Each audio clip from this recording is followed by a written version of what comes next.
साहेबांचं स्वागत आहे आमच्या प्रभागामध्ये. साई विभागामध्ये गेल्या 11 वर्षापासून मी काम करते. बऱ्यापैकी सगळे नागरिक मला ओळखत असतील.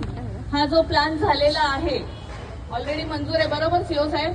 याच्यामध्ये कुठलंही बांधकाम आपण केलेलं नाही. 80% हा जागा ही ओपनच राहणार आहे. हे तर आधी सगळ्यांनी डोक्यात फीड करून घ्यायच्यात. कुठेही बांधकाम करून काही बनवणार नाहीये. जे आपण टर्फ म्हणतोय त्याच्यामध्ये बॅडमिंटनवाल्यांना सुद्धा खेळता येणार आहे. टर्फ का? कारण क्रिकेटचे बॉल लागून बरेच अपघात इथे घडलेले, इथे बसलेल्यांना सगळ्यांना माहीत असेल. त्याच्यामुळे आपण ते बंदिस्त करण्यासाठी तिथे टर्फची हे केलेली आहे. त्यानंतर आपण जेव्हा हा प्लॅन तयार केला तेव्हा इथले सगळे नागरिक, ज्येष्ठ नागरिक यांना बसण्यासाठी जागा, बजुके किंवा एक छोटंसं ऑडिटोरियम, छोटा कार्यक्रम होईल. आणि मी म्हटलं तसं 80% जागा ही रिकामीच राहणार आहे. शाळेच्या विद्यार्थ्यांना पण इथे खेळण्यासाठी जागा अवेलेबल होणार आहे.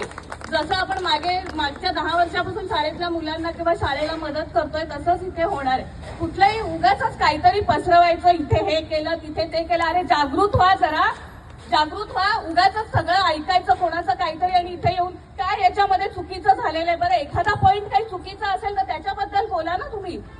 काय आपण करणार? आणि हे आत्ता नाही, मला वाटतं बॅडमिंटनवाले पण मला सगळे ओळखतात, कारण सकाळी मी इथे वॉकिंगला येते. 11 वर्ष मी इथे रोज वॉकिंगला येते. त्याच्यामुळे मैदानात काय घडतं ना ते मला सगळं माहिती असतं.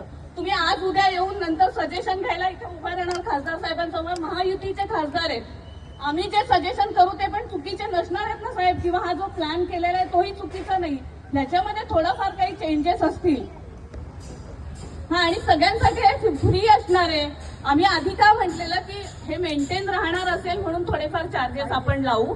मेंटेनन्स का असतो की जर चार्जेस लावले तर प्रत्येकाला त्या वस्तूची किंमत राहते की ही जागा आपली आहे, आपण त्याची देखभाल केली पाहिजे, कारण ही आपल्या पैशातून होते. आपला जर नगरपालिकेने पूर्ण त्याचं हे घेतलं की कोणाकडूनही कुठल्याही प्रकारचे इथे चार्जेस आपण स्वीकारले जाणार नाही आणि नगरपालिका पूर्ण त्याचं नियोजन आणि स्वच्छता वगैरे जे काही आहे ते करणार आहे.